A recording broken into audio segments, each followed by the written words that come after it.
If you're still a little stunned because this isn't how you expected life to go, then you probably know a little bit more about how the followers of Jesus felt the morning of the resurrection. See, sometimes when life throws us a curveball, like the coronavirus has for us today all around the world, and like the crucifixion did for the followers of Jesus 2,000 years ago, there's something valuable to be learned in all of it.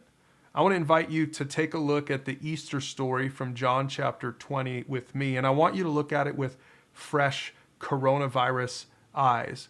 In John 20, verse 1, it says that early on Sunday morning, while it was still dark, Mary Magdalene came to the tomb and found that the stone had been rolled away from the entrance. Now, this was a few days after Jesus was crucified, and I want you to think about how hard that must have been for the first disciples.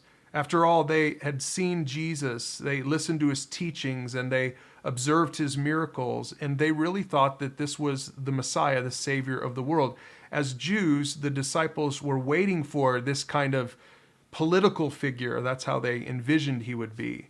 And now this political figure was being crucified. He died a criminal's death, a lowly criminal's death on the cross. And so for those few days between the cross and the resurrection, the disciples were probably really confused.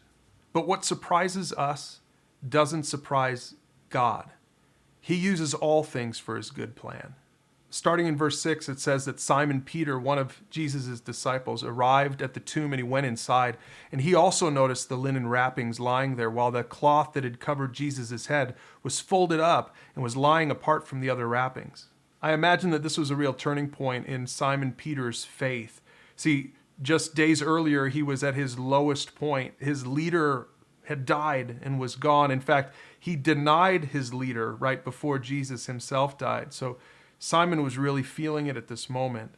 But now he's thinking maybe, just maybe, Jesus pulled off the greatest miracle. You know, earlier in his life, Jesus had raised Lazarus from the dead. And now could it possibly be that Jesus could raise himself from the dead? Now, there's a second lesson in John chapter 20 as we read a little bit further, and it has to do with the nature of God and his heart toward you and me as people. See, the Bible teaches that God cares deeply for you when you're hurting.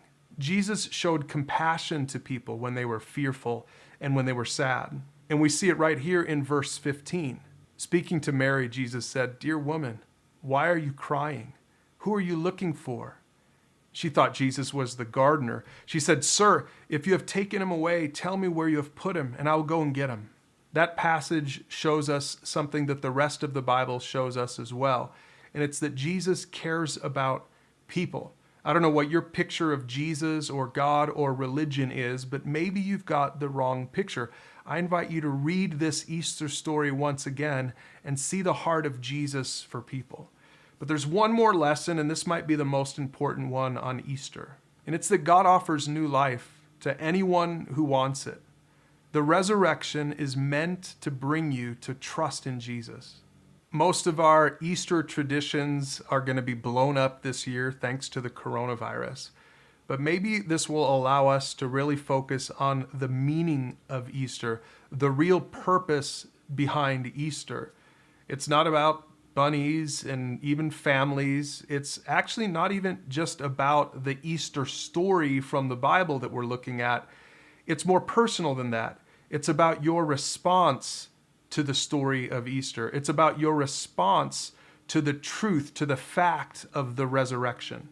I love what verse 8 says about the Apostle John. It says that when he reached the tomb first, he went in.